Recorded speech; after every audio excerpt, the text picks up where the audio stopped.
Hello? Yeah, can you hear me now? Oh, hello? Can you hear me now? I can hear you now. Hold on Okay, one sec. Hold on. okay. Uh, here's my stuff. How come I can't see you? Well, there's no video. There's no video. Oh, well, that makes sense. Yeah, Oh, cool. All right, I guess we don't need you don't the need that video. What's up, camera. man? So, but your audio's fine. You can leave your video on if you want, but you don't need it. Yeah, everyth's great. Just finished up lunch. Sorry, I'm a couple minutes late, but had to finish All eating, right. take a nap What did too, you and eat? What'd so, you eat? just a big salad with Thousand Island dressing. But probably eat a little bit more after this interview. Had some dandelions when I was out for my nature walk this morning. They're going to be out of season soon, so might as well make the most of them and eat as many of those as I can. So yeah, I had a great time with you at the Beard Fest. All the yoga sessions felt pretty good. Supposed to have a yoga session today, but I found out when I got there that the instructor was away. So well, it's all right. I got other things, other plans to make the most of this day if I can't do yoga in the morning. So great having you on. Like I said, we could go for an hour, at least 2 hours if you can go that far. I don't know if we have to, but I mean the only subject we're Nah, we're probably good. uh, Maybe we can do an hour. okay, because we're only going to be really talking about yoga, I guess. So I don't know how much we could possibly cram into 2 hours. So let's maybe just an hour's fine. With that being said, great to be talking to you. You say your website's not up to date. You have. It looks like you haven't uploaded it since some September of last year, so it's not that far behind schedule. But Not that bad, no. no. But that being said, let's get David Hem Yoga. That's David and then Hem Yoga. Hem, is that a Cambodian name? That is a Cambodian name, sir. Yeah, because I see your Facebook page, Omi One Cambodia. So I saw that. I had a feeling you were Cambodian. Um, Oh. yeah, pretty logical assumption there. Oh, that being said, yeah, you're from Philly, not too far from me. Maybe someday I could meet up with you if I ever need to have a yoga instructor. Right now, I'm still having those classes, but um, when those are done in a couple weeks, I guess we could keep in touch. Maybe I'll meet up with you wherever you're giving your sessions. So with that being said, about long enough here. Why don't you introduce yourself? Tell us who you are, your site, your contact info. A lot of radio hosts do that at the end of their shows. I'll do it at the beginning of this show. Your life story regarding what you did and what caused you to want to take up yoga and why you feel yoga is so important. So, well, actually, we'll get into all the stuff about yoga specifically after you give your life story. So why don't you Oh, give your life wow. story first? You got the floor. Okay, well, Andrew, thank you so much for inviting me onto your show. It was nice meeting you at Beer Fest. It was my first time ever doing some type of festival of that nature. And I was like, I had my little, like hang-ups about going to these type of things, but it definitely it suspended all of that, and it felt really good being there and in that kind of atmosphere. So, yes, David Hem. My Facebook is David Hem. My Instagram is David Hem Yoga. My email or my website is davidhemyoga.com. Need to update it though. A lot of different classes now. That's my contact. What else you asked, Andrew? What else? Well, general, what happened in your life that made you decide I need to take up yoga? What made you decide yoga Oh, is what oh yeah. the best way to Well, go? okay, cool. Well, I was always into movement. When I was little, I did martial arts. I studied Okinawan karate. Then I kind of fell off of that. So then I got into dancing. Hip hop dancing was pretty cool. Never had any formal training. And then from that, we'll skip a few years, and I got heavily into drugs. It started with weed, and then it moved to alcohol and weed, and then cocaine. And cocaine progressed into Xanax. And then Xanax and Percocets became a thing. And then when Percocets and Oxycontins got too out of my price range, I went to heroin.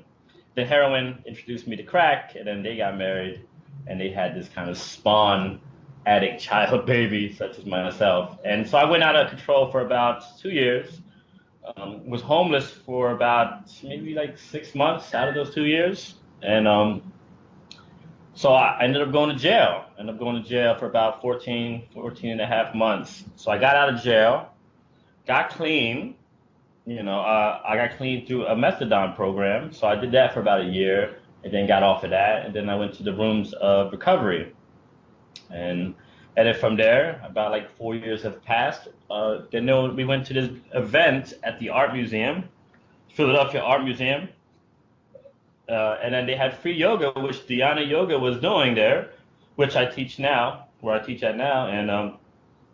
And I was captivated by that. And I was like, oh shit, I need this. And I knew, and I was telling my friends that, I need to do this because at the time, spirituality was missing in my life. I had no faith. I had a little faith, but I didn't have the faith that I had today. And so the next week I went and I met a lovely, lovely yoga teacher by the name of Liana Cameris. And I asked her where she teaches at.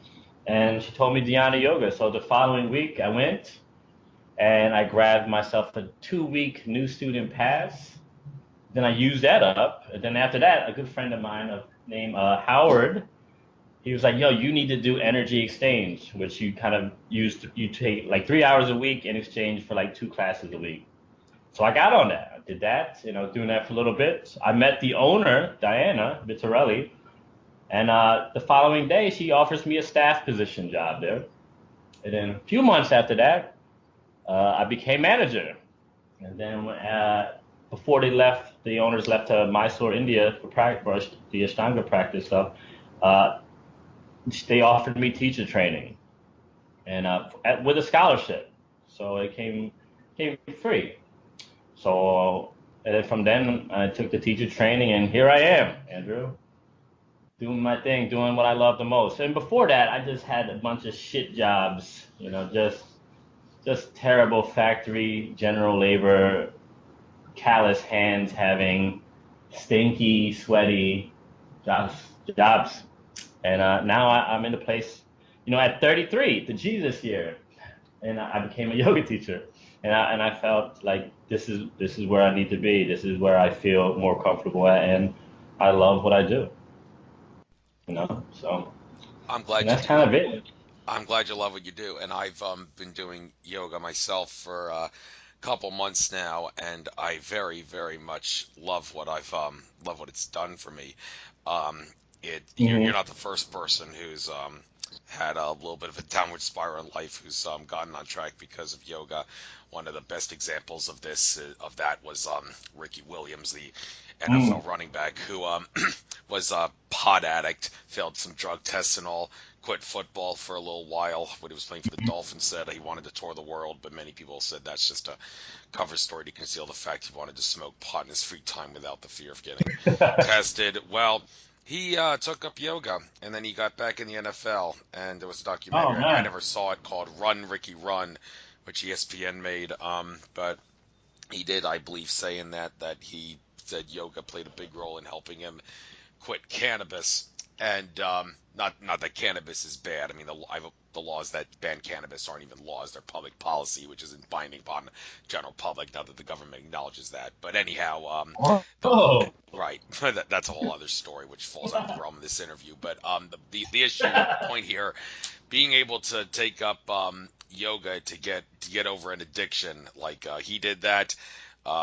Apparently, that seemed to help you.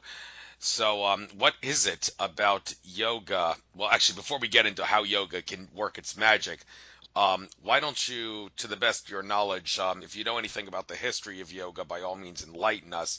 The different styles too, because there's Dhyana Yoga, but there's more than one. There was also Acro Yoga, which I tried at the Beard Fest, and that proved to be a kind of difficult, balancing people on top of you and all that. So, the history of the different styles of yoga, if you're know anything about that, and like what's the difference? Compare and contrast the different styles, and the style that you specifically do. I believe it's Dhyana Yoga. What is it about that style that made you pick that out of all the different styles?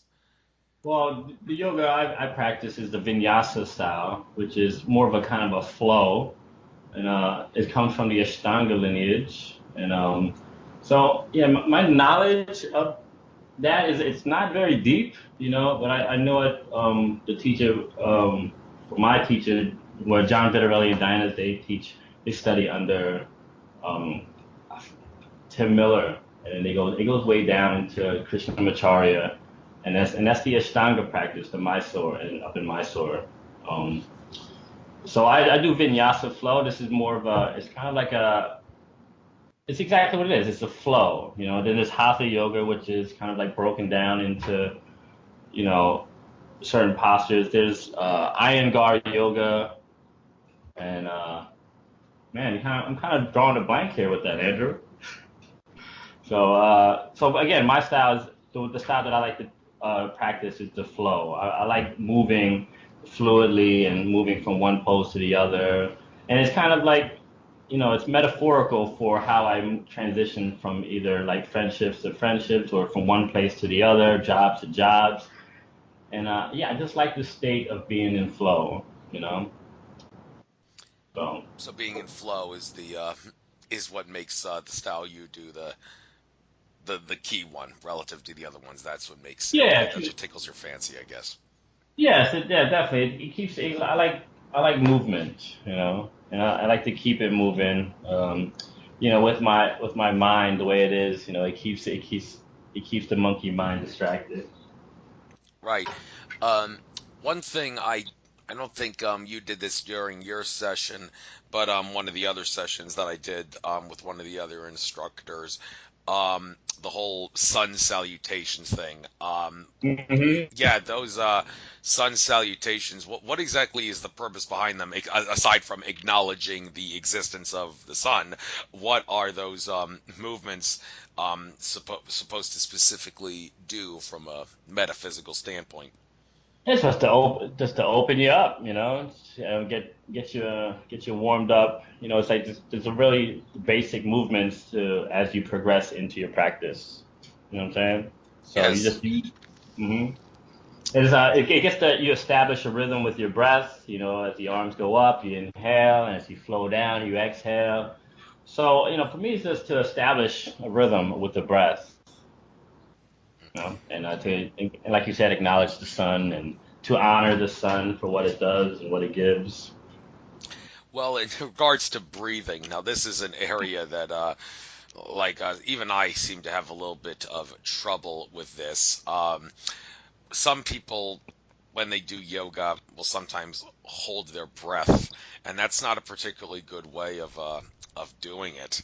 I mean, are there times where are there positions where like holding your breath is naturally going to happen because like you're in a strange pose and your body naturally wants to hold its breath in that pose like to control itself, but is that really a good idea to do something like that in yoga? Should you always Now, try to breathe in and out at all times, no matter what? yeah, the breath should all be fluid. I mean, the only time I could think about when the breath is held is in pranayama and like breath retention. There's certain breathing exercises that we do that when you hold the breath for a certain count and then you release and then you hold it at the bottom and then you inhale through a certain nostril or both.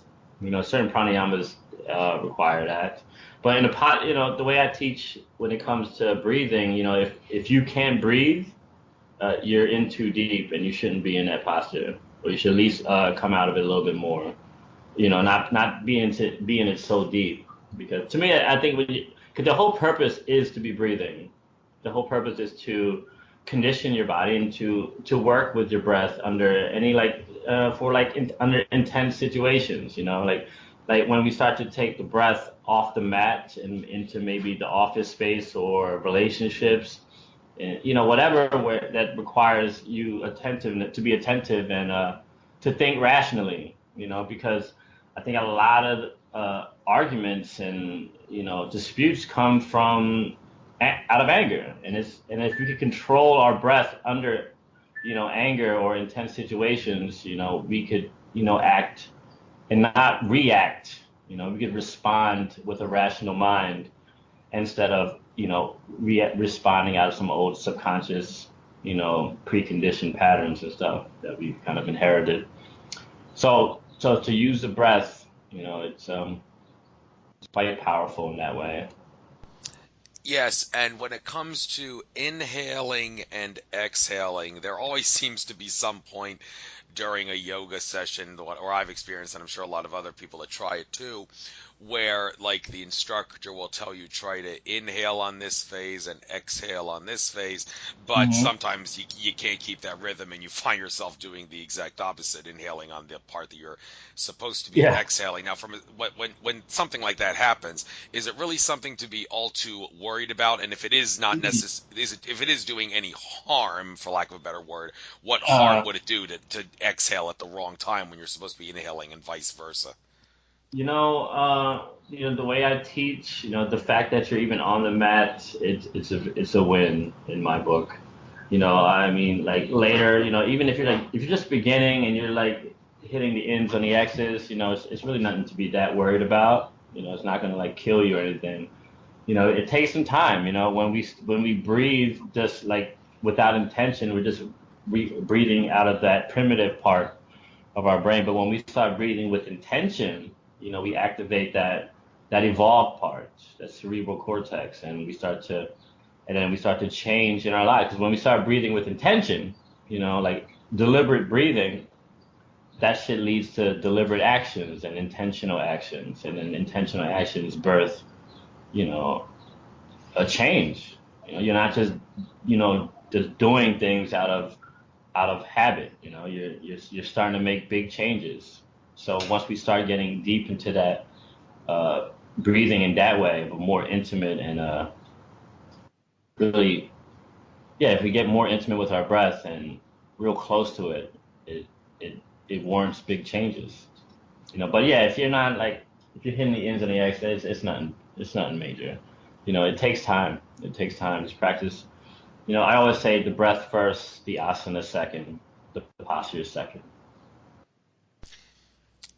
Posture is second, right? Well, when it comes to posture, yoga is supposed to improve your posture and improve your flexibility. But that's key for me because with all the stretching I've done throughout my life, playing all the sports that I did, you'd expect me to be pretty flexible, but I'm actually not. I don't know what it is about my lack of flexibility, and one reason I took up yoga was to help me with that. My posture's pretty good. I had a slight case of a minor, very minor scoliosis. Allegedly, that was cured at a conference I was at with one guy who seemed to work miracles and such, and taught me to bend in certain positions. And he claimed that the scoliosis was removed.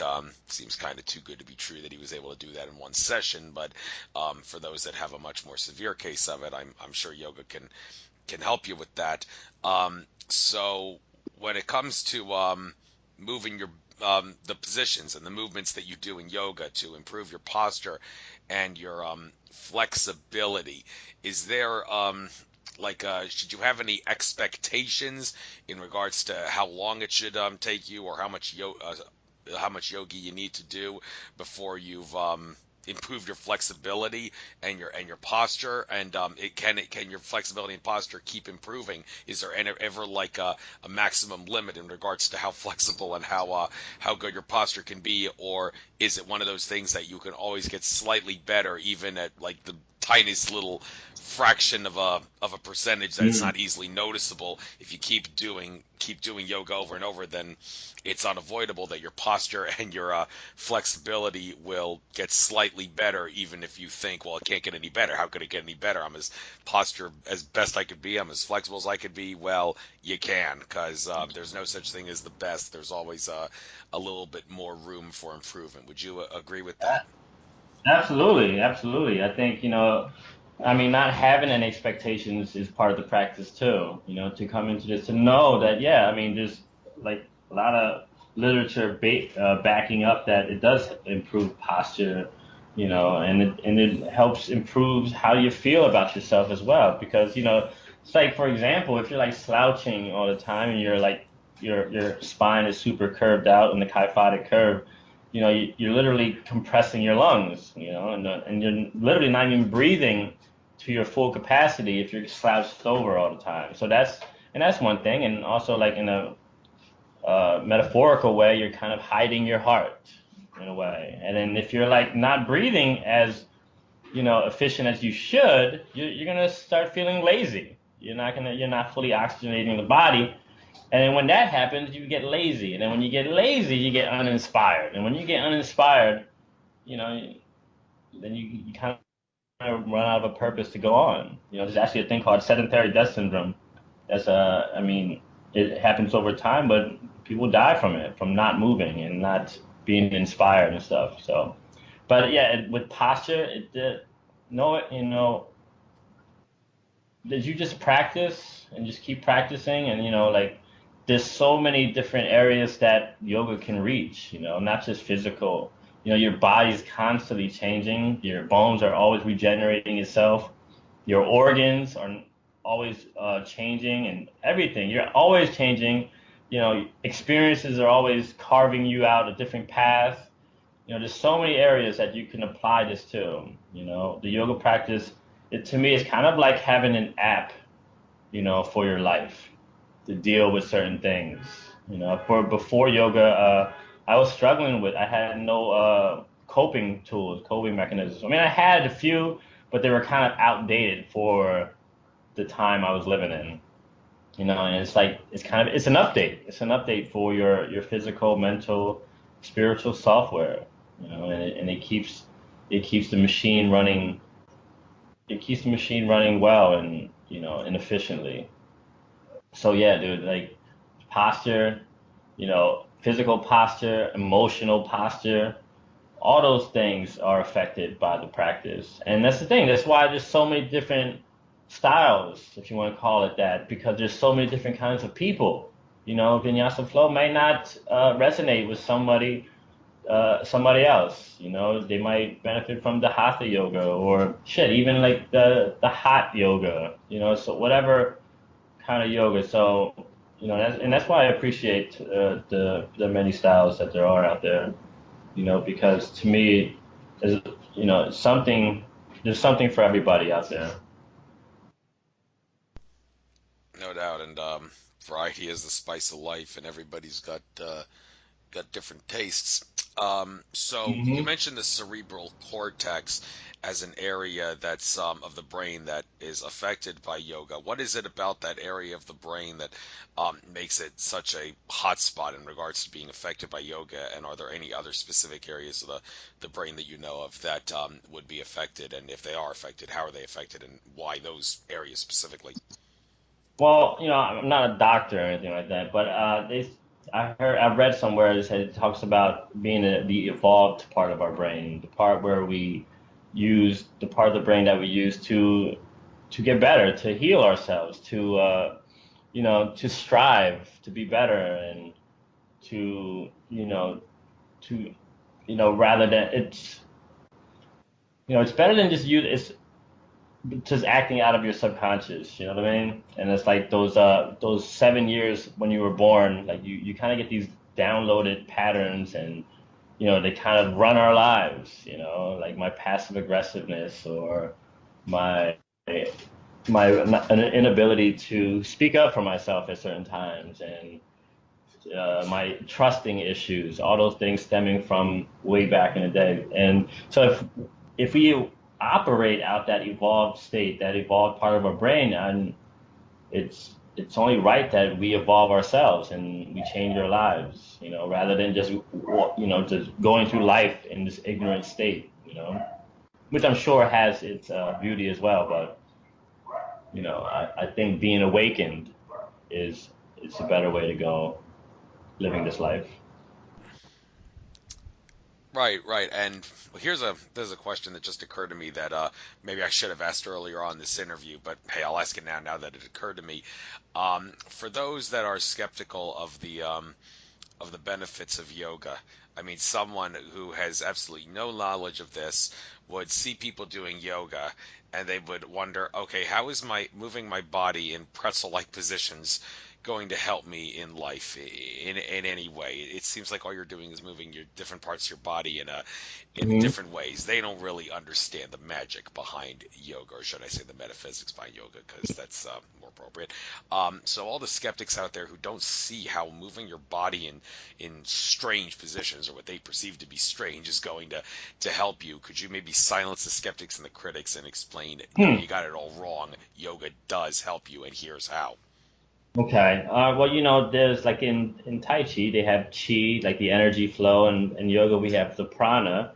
Even like when you have the breath, and the body has like these energy blocks, and then if you could think about it, if you had like, oh, I have tightness in my shoulders, I have tightness in my neck, that's kind of like the medical terms and stuff like that. But and then but if you think about it, like the veins and the arteries and how the synapses fire throughout your body and throughout your circulatory system, right?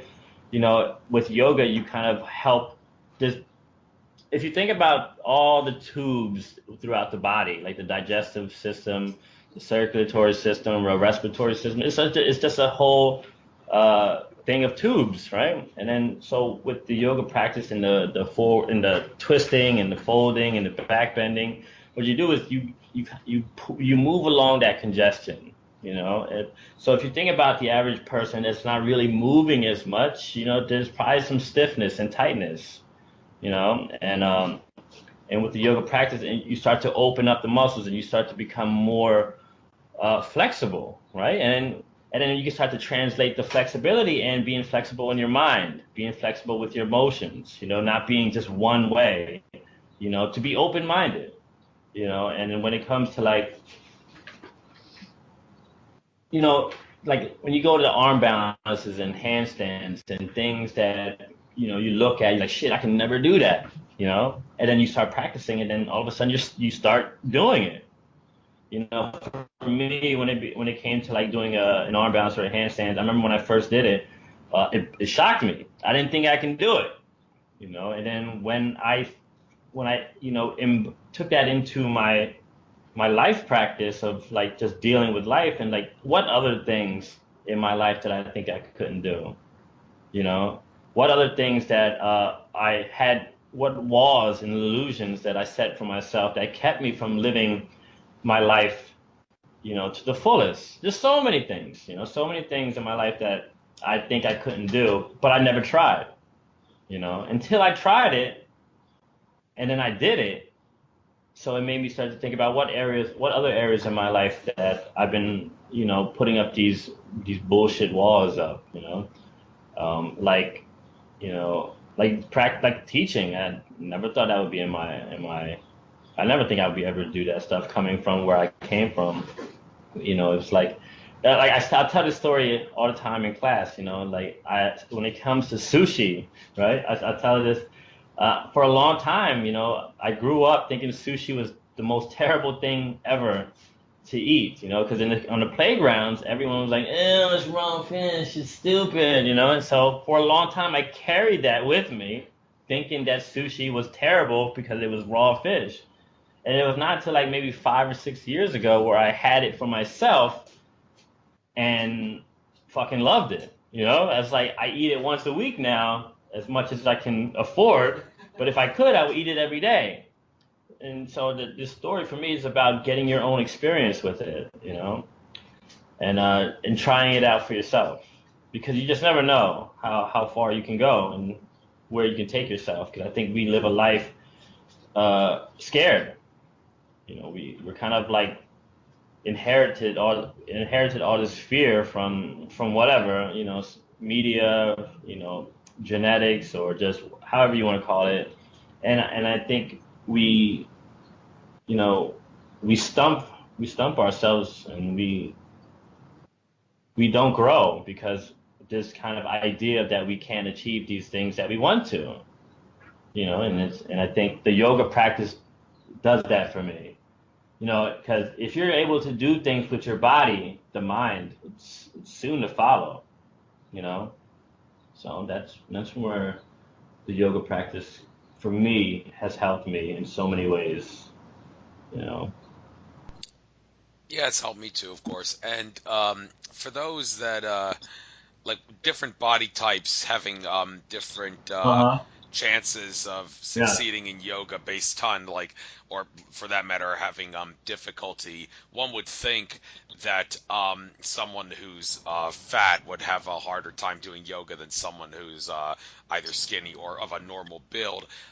Likewise, one would think that someone who is a weakling, meaning not as strong as they normally could be for someone their size, who's lacking muscle mass, would have a harder time doing yoga than someone who's really muscular built.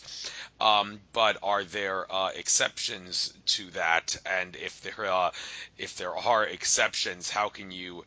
I mean, saying mind over matter. Well, that's easier said than done for a lot Right. of people. It's true, but aside from that, someone like I'm about 30, 35 pounds overweight, not obese, but still overweight nonetheless.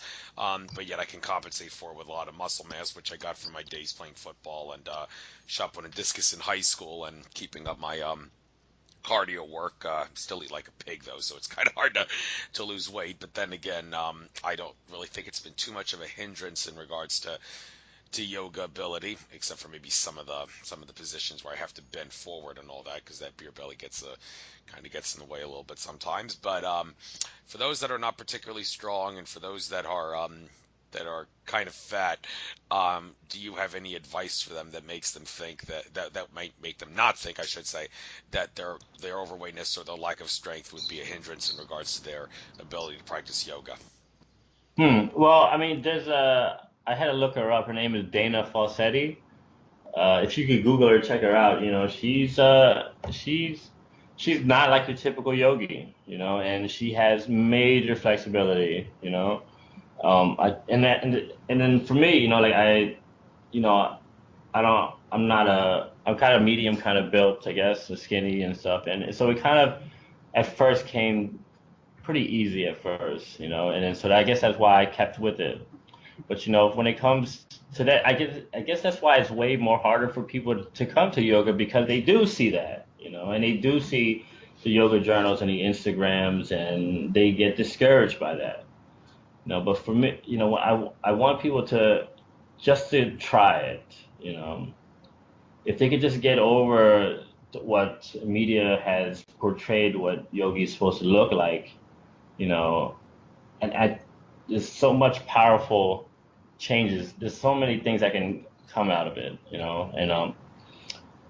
that is tough, And I think about that. That's a good question, Andrew. Because it's inspiring to me when I do see people, that are overweight and they're practicing because I can understand how tough that can be, and so yes, it's pretty tough, man. So Fair enough. um, Fair enough. If it's a tough question to so ask, then I yeah, no, do. no, no. I'm trying to think about this because I teach a class called Yoga Punks at Palo Santo Wellness Boutique, and Yoga Punks started out in San Francisco, and it was made for people that don't look like yogis to come into practice. It's a donation-based yoga class, and to get all the people to try it, and that's the thing because there's so many different styles of yoga, if you want to call it that. Because to me, yoga is just moving, is the body, is connecting body, breath, and intellect. To move your body in an intellectual way is what yoga means to me. Now that can mean, moving in a way to help somebody, and it doesn't have to be on the mat, because so if somebody can move onto their mat and come to the yoga practice, and they don't look like your typical yogi, that stuff is inspiring, and people need to see that. So, I implore people to just give it a shot and not worry about getting your leg over the head. Mm.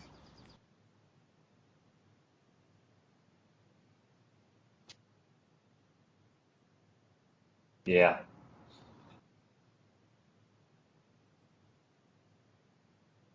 Still there, brother? Oh, so sorry. Sorry, I was on mute and didn't realize it.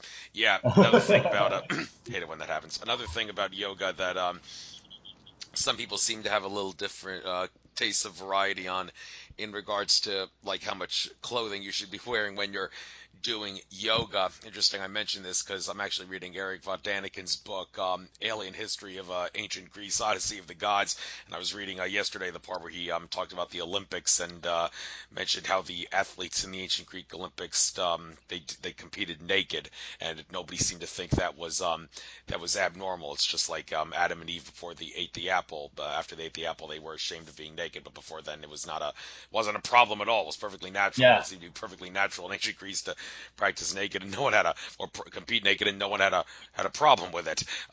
Well, one would think the best way to do yoga would be to not wear any clothes, but there seems to be a some stigma in society against that, so Uh-huh. nobody does that. However, on a more lighter note, when it comes to some people decide to do yoga barefoot, others decide to wear some sort of special footwear. One would think, well, why would you want to wear any footwear? You're only inhibiting the flow of prana throughout the or chi or whatever way you want to call it Hmm. throughout the body. If you do that, well, some people have different taste in that. Like in baseball, there are Hmm. people that there allegedly are benefits of wearing batting gloves, but then again, there are some baseball players that for Right. whatever their own personal reason, they never wear batting gloves. Although I can't imagine why you would do that during batting practice because your hands would get blistered like crazy. But when they're just taking up to the bat for one round of facing a pitcher, they choose not to wear batting gloves for whatever the reason.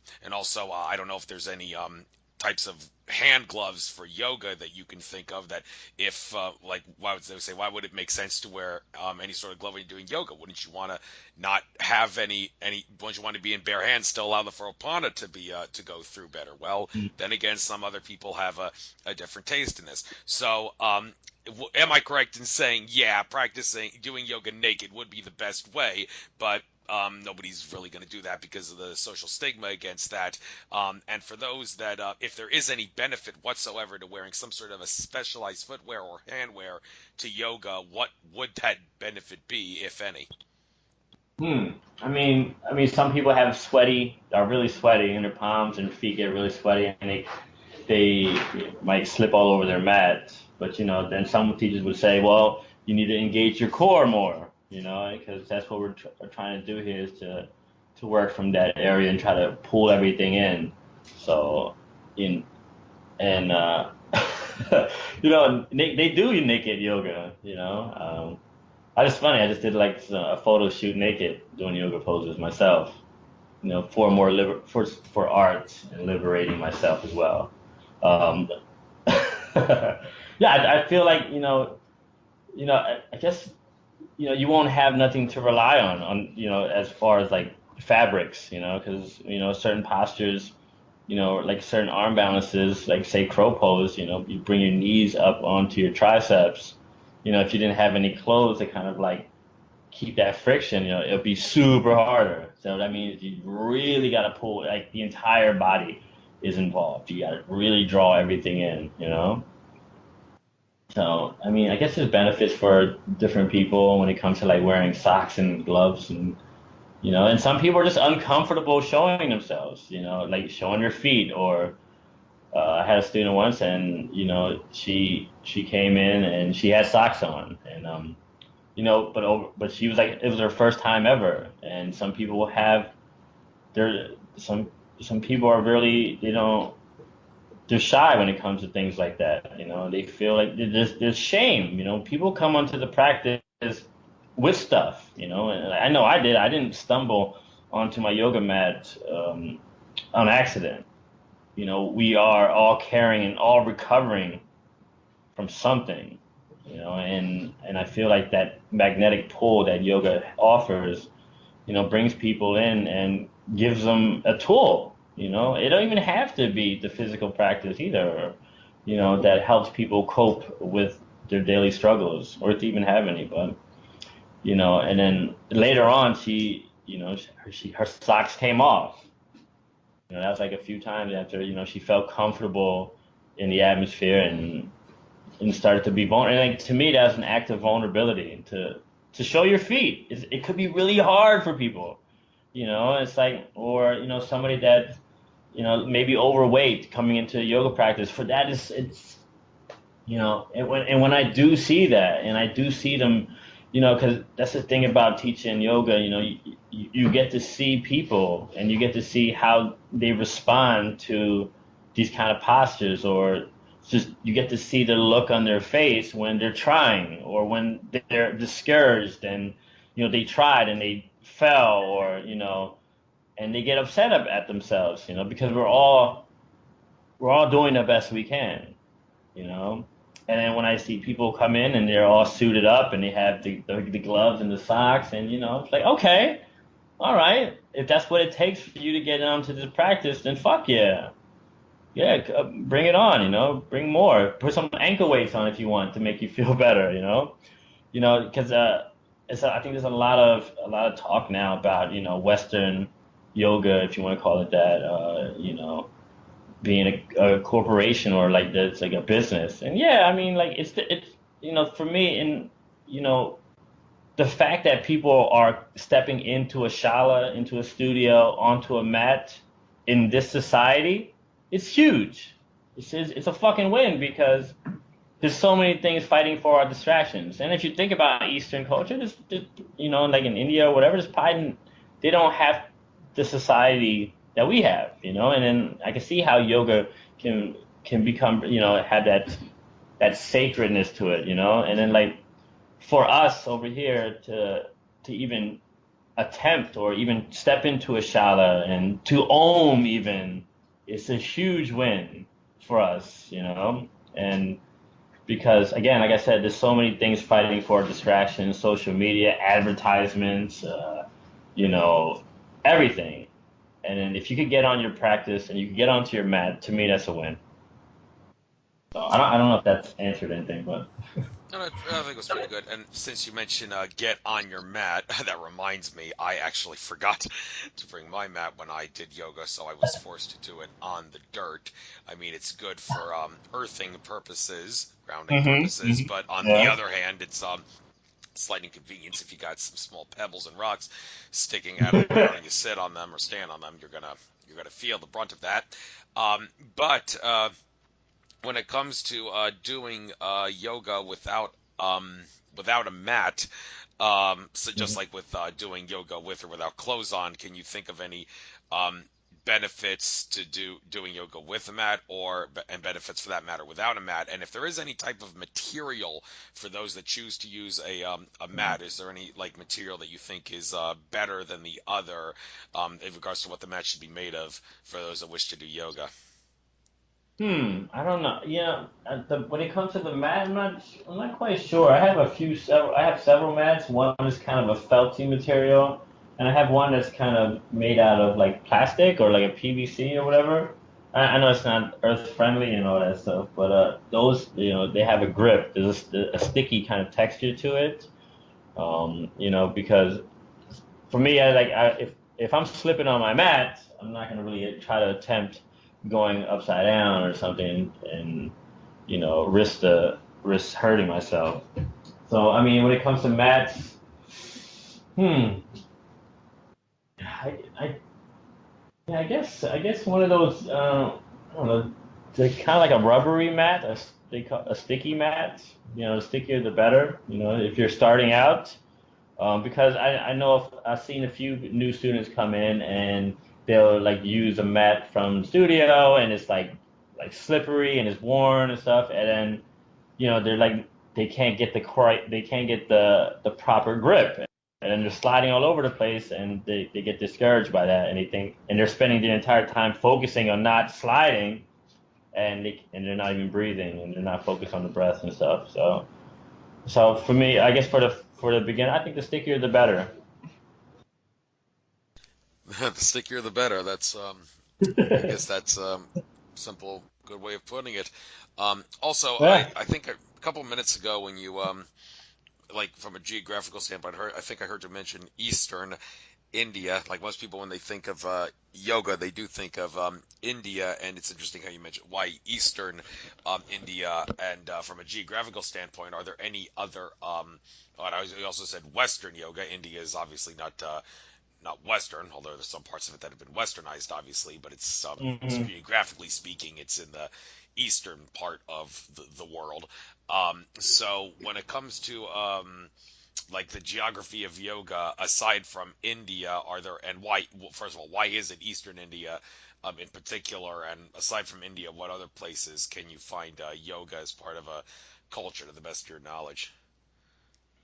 I mean, I know it's globally, and it's in every like part of the world. I've seen like, and that's what I love about it because how it has been westernized. It's been in the public eye more, and it's getting to more people.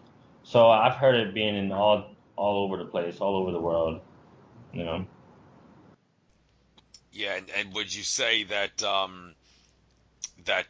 people in like the Western world would certainly be able to benefit by taking it up more than if like there's no doubt that people that, well, of course there's no doubt people can benefit from yoga, but and we should never really pressure people to change their lifestyle, but if you were if people were in general asking, what can I do to improve my life, what can I do to improve my life, do you think that like I shouldn't use the word force, but do you think relative to other things that other bits of advice that you could give to them to improve their life, different kinds of martial arts they can do, different kind of arts they can take up in, would you, I think maybe maybe you're biased in answering this and I'm biased in asking you this because you're a yoga instructor, so of course you're going to say yes, but in regards to giving a rationale for it, Hmm. relative to other arts and other things that people can do to improve their general life, and would you say like, yeah, there is a, like a lack of people on Earth practicing yoga? If Earth wants to become more awake and more healthy and all, then dare I say it, we should practice yoga at a much higher level on planet Earth than the general Earth population is practicing at the present time. Hmm. You know, I really think people should meditate more and above everything else. I mean, I think we should go inward more. Um, and but you know, with our crazy fast-paced mind, you know, it's hard to do that. You know, I think people first should give themselves a break before anything, to forgive themselves and forgive others before anything. I think the practice of forgiveness and compassionate listening is what stems and will birth, you know, great change. You know, physical practice is great. You know, it's you know it helps. You know, whatever you want to do. If you want to sweat, you want to get fit, all that good stuff. You know, but I mean, the real practice for me is going inward and the meditation and yeah, you know, for me, I just want people to relax. That's my only job. You know, I try to create an atmosphere for people, you know, when they're new or they don't feel like they have the right quote unquote yoga body. You know, I want them to feel comfortable. You know, because I really think we're just so uncomfortable with who we are, and we need to do all these other external things to make us feel comfortable, and that is pretty temporary. That comfortable feeling that we think we get from external things. So, you know, mindful breathing, mindful meditation is what I would suggest for everybody, anybody. You know, you don't have to come into a mat and do some sun salutations and stuff like that. You know, that might not resonate with you. But meditation is what I would prescribe for anybody all across the board. Right, and of course there's different styles of meditation, but Yep. we don't really need to get into that. Although some poses in yoga that kind of hard to do for certain people. I mean, the key, of course, is practice. But even if you don't have a lot of time to practice, one would think there's got to be certain things that you can do at the moment in order to increase the chance of you being able to perfectionalize a certain pose. One pose in particular that I'm thinking of is where you put your arms up in the air, palms together, like a referee doing a safety motion in football. That's like that, if that makes sense, with the hands above his head, and also standing with the sole of your foot on one leg on the inner thigh of the other leg. Now, I'm having great difficulty doing that. I have to a tree pose, I think it's called. I got to keep Yes. the ball of my foot on the ground while having the ankle like near the lower middle Hmm. part of the shin. Yeah, that's the starting point, they say, to perfectionalizing that pose before you can eventually move your foot up enough more until it gets to the highest point it can on the inner thigh. But if you really, really want to try to perfectionalize that move at the moment, is there any advice you can give to someone that will increase their ability, if they haven't practiced it too much, to be able to perfectionalize that pose, standing on one leg without having to do it in stepping stone baby steps, to be able to Hmm. stand like that? Any advice, or is the only advice you can give, sorry, there is no at the moment advice, you got to practice it over time, there's really no other way to do it? Yeah, you're screwed. Really? Yeah, you're Yeah. fucked. Yeah, I'm just kidding. I'm just kidding. Okay. So, No, man, this in the iron guard practice, there's he uses props and blocks and like uh props, straps, blankets, because he considered them as extensions of the body, and to use them because not everybody can reach their toes or not everybody can do certain things. So having props helps big time. And I love that practice. I love using props. I love using the resources that can help me get deeper into a posture. And then again, if you think about your phone, it's a prop. It's a resource. It's an extension of who you are. If you can't quite get a fact and you need that, and there you go. Look into your phone and use that as a prop. And just modifications. Again, like perfection is and that's I don't know about we use that word, because I don't think there's ever going to be a perfection in these postures. I think there's always something to work on. We said, like, I think you said that earlier in yeah, I the did. conversation. Yeah, and yeah, it's just like there's always something to be working on. Like I just was able to start getting balancing on my hands and handstands, but there's so many changes. There's a lot of alignment cues that I need to be working on. Just like getting my chin tucked, to get the banana out of my back and stuff. It's like getting up on your hands was one thing.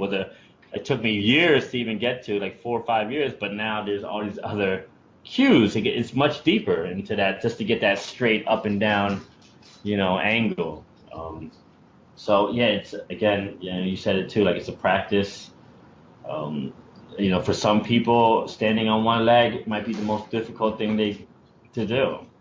You might have to take that ball of the foot to your inner ankle and then rock that right now because that's your edge or that's someone else's edge.